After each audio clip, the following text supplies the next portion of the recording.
Olá, amigos. Hoje estamos aqui com meu grande amigo, colega de turma, médico veterinário, Dr. Carivaldo Arantes Júnior, né? Londrinense e que hoje é mato-grossense do Sul e paraguaio, Mais paraguaio, né, Fernando? né? Médico veterinário especialista em reprodução, que a gente está aí há quase 30 anos de formado, né? De formado, mexendo só nessa área, Trabalhando na área de reprodução com bovinos, com vacas, com touros, né? Cariva, é uma satisfação ter você aqui com a gente hoje, né? Faz tempo que a gente está tentando montar esse Premium Cast e hoje é o primeiro episódio, primeira lida. Virei Né? boi de piranha, Virou né, boi de Fernando? piranha nessa tentativa aí. Vamos ver como é que sai, né? Exatamente. Cariva, a gente formou em 96. Sim. Então, desde 96, 95, né, para 96, como é que é a tua trajetória profissional? Desde a UEL, quando a gente saiu da UEL e foi para... Você migrou lá para Ponta Porã. Conta um pouquinho para a gente, rapidamente, da tua atividade profissional desde lá até hoje. Se formando, Fernando, eu não tinha muita opção, né? E a minha esposa mora em Ponta Porã.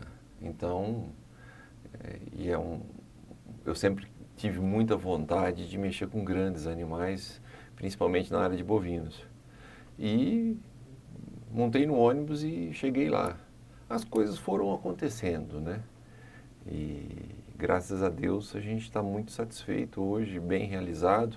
Eu sempre falo que nunca trabalhei porque para mim é quase que uma eterna férias você trabalhar de tanto que a gente gosta dessa Diversão. área, né? É muito bom, estou muito satisfeito. E, Cariva, você chegou lá na fronteira, trabalhando do lado brasileiro e do lado paraguaio, né? Você fez a sua documentação paraguaia, né? Você fez toda a parte burocrática para poder trabalhar oficialmente dentro do país também.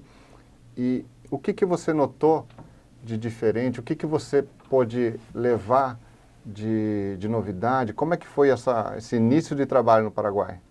Então, eu tive a ajuda de um médico veterinário chamado Décio, lá em Ponta Porã, que me acolheu e numa loja veterinária, e ele deu os clientes dele para mim poder ir atendendo. Ele já não trabalhava mais no campo, né?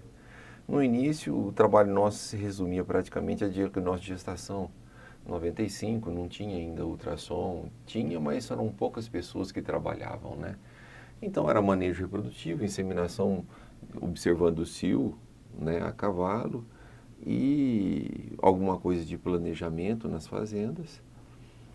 E no decorrer do tempo a gente foi agregando um pouco mais de tecnologia, ultrassonografia, exame andrológico, né?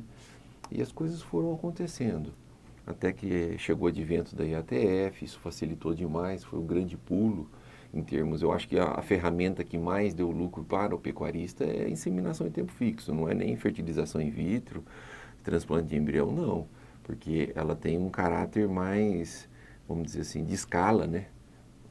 A transplante de embrião e a fertilização in vitro hoje, escala você não tem. Então, hoje está muito acessível, é mais barato aí você inseminar do que ter touro. Touro é um custo altíssimo. Você tem um touro aí que custa 15, 20 mil reais e trabalha 4 meses no ano, depois fica lá com um peso altíssimo, 800 quilos comendo, né? E muitas vezes não produzindo tanto. Então, a inseminação hoje é o futuro e não tem nem sombra de dúvida. Só quem não faz nenhuma conta que não tenha... não consegue enxergar isso daí, né? E a TF é uma tecnologia muito democrática, né? Fácil de implantar. Como é que está sendo lá no Paraguai o preparo? Vocês fizeram muitos cursos de inseminação nas fazendas que vocês trabalham, atuam, né? Eu lembro de acompanhar alguns. Né? Isso aí espalhou mais ainda a técnica e melhorou o portfólio de clientes, a área trabalhada de vocês. Exatamente. Agora, a IATF, ao mesmo tempo que ajuda, ela também tem um pequeno gargalo, que é o treinamento de novos inseminadores, né? Porque antes você dava um curso de inseminação e os inseminadores novos, como era observação de cio, ele tinha oportunidade de treinar quase que todos os dias. ou inseminando uma vaca, 2 vacas, porque todos os dias tinha, né? Na IATF, se tornou um pouco mais difícil o treinamento de novos inseminadores, porque você insemina 200 vacas num dia, você não vai dar. O cara é novo, como é que você vai deixar ele inseminar 20, 30 vacas? Vai impactar muito grande no resultado final. Então, esse está sendo talvez um dos pequenos gargalos da IATF que eu vejo assim a nível de futuro. Vai concentrar muito na mão de terceirizado do Os que mais velhos, aqueles que têm mais experiência. exatamente. Mas a inseminação também, ao mesmo tempo que ela ajuda muito, está precisando de um pouco mais de atenção de estudo do pecuarista. Porque hoje a maioria dos seus, inclusive até os catálogos da Prêmio são muito bem didáticos, mas o pessoal não está sabendo absorver, né, as informações que existem nos catálogos e quando você escolhe um material genético errado, você também, em grande escala, estraga muita coisa em vez de melhorar, né? Pode ser uma grande melhora, pode ser uma grande piora Exatamente. naquele caso. É bem pensado esse tema, Cariva.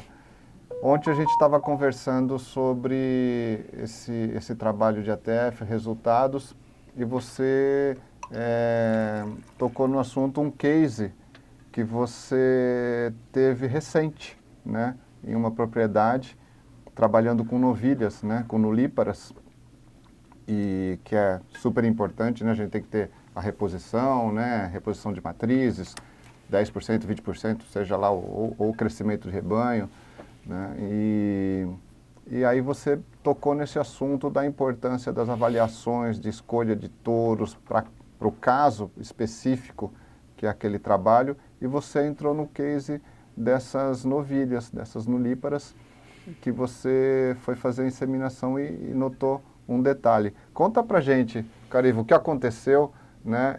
E depois a gente dá uma sequência no que fazer. Então, Fernando, na verdade, a inseminação até foi feita pelo proprietário, não foi feita. A gente foi lá só para fazer o diagnóstico de ultrassom.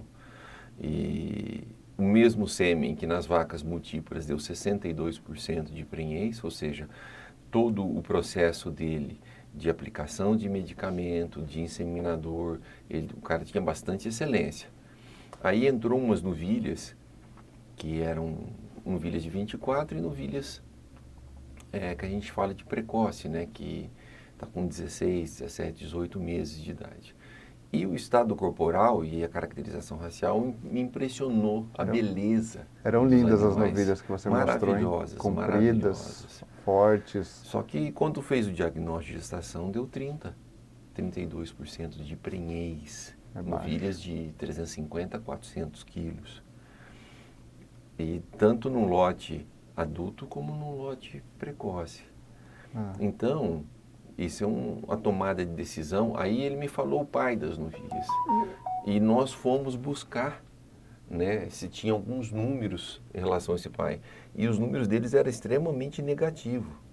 Para Para precocidade. precocidade, para a idade ao primeiro parto. E o que, voltando um pouquinho nas novilhas, quando você foi passar o ultrassom, né, fazer o DG, o que você notou no sistema reprodutivo delas, nessa avaliação ginecológica dessas novilhas, o que você... Ovários pequenos e úteros muito finos, muito delgados. Ou seja, elas não estavam prontas, elas tinham carcaça, mas interiormente delas estava muito a desejar. Estava parecendo novilha de 250 quilos. Então, ou seja, não é que o touro é ruim, o touro é bom, ganha peso. O Tanto é que as pai, né? novilhas tinham muito peso, o pai das novilhas, que era filho, que é 100% inseminação, ele não usa touro. E é lindas novilhas, né? Linda, maravilhosas.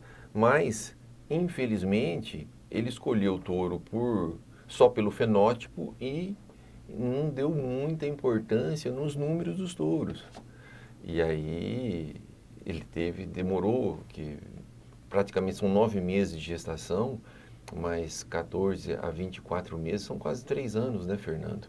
De uma tomada de decisão errônea, porque não se preocupou de ver o índice de idade ao primeiro parto desse touro. se preocupou só com a parte fenotípica, né? Então, há 3 anos, mais ou menos há 3 anos atrás, esse criador, né, esse proprietário, escolheu um sêmen para trabalhar nas vacas dele, no rebanho dele, né? Usou esse sêmen. Ele olhou o touro, com certeza, um touro lindo, um touro de alto perfil para desempenho, né, crescimento, ganho de peso, e ele não se ateve aos números de idade a primeiro parto, de precocidade. Aí hoje, 3 anos depois, foi feita o desafio dessas fêmeas, dessas novilhas, e elas deixaram a desejar, né, com um índice abaixo da expectativa, por causa dessa característica dela, dessa característica genética que ela veio carregando, e provavelmente isso vai passar para frente, né, Caribe? Essa herança vai continuar no rebanho. Porque os machos vão para o abate e, como é que fala, galinhas de ovos de ouro dele é as fêmeas. A gente sempre tem que pensar melhoramento genético do rebanho, mesmo no rebanho comercial, que é esse caso, né? Mas no melhoramento genético pensando nas fêmeas, né? Também, né? É o grande, a galinha dos ovos de ouro, é o grande ouro da fazenda, né? Então, pensar em precocidade, idade ao primeiro parto, habilidade materna, né? Total maternal, o que ela vai, se ela vai ser uma boa mãe, né? A previsibilidade dela ser uma boa mãe, as filhas desse touro. Tudo isso a gente discutiu. E independente do programa de melhoramento que o touro estiver inserido, eu acho que é muito importante o criador saber ler bem as avaliações, entender essas DEPs, saber escolher dentro do perfil da necessidade do rebanho dele, né? O que ilustra a pecuária hoje tem uma frase do engenheiro agrônomo da Exal, que chama Fernando Penteado Cardoso. Essa frase, para mim, eu acho sensacional. Ele fala que no Brasil é um país que as pessoas acham muito, observam pouco e não medem praticamente nada. Então, eu não sei até quando isso vai durar, né? Porque hoje a tecnologia, a inteligência artificial estão um negócio tão evoluído, né? Eu acho que a gente está passando aí por uma fase de evolução tecnológica tão grande e coisas básicas como ler uma DEP dessa, o proprietário não se interessa, a gente sente uma carência do proprietário querer se profissionalizar, entender, perguntar pelo menos para um técnico, próprio técnico, né? Para o próprio técnico ou a pessoa que está à frente do frente trabalho. Disso daí. É muito importante, Fernando, e o trabalho que a Prêmio Gen está fazendo é diferenciado nesse sentido, porque sobram informações e vocês batem muito nessa tecla, né? A gente tenta estar mais próximo do criador, do colega, do técnico, do amigo de trabalho para poder buscar o melhor resultado no campo, né? Esse comprometimento, né, da empresa, da equipe, do nosso corpo todo com o campo, com o resultado.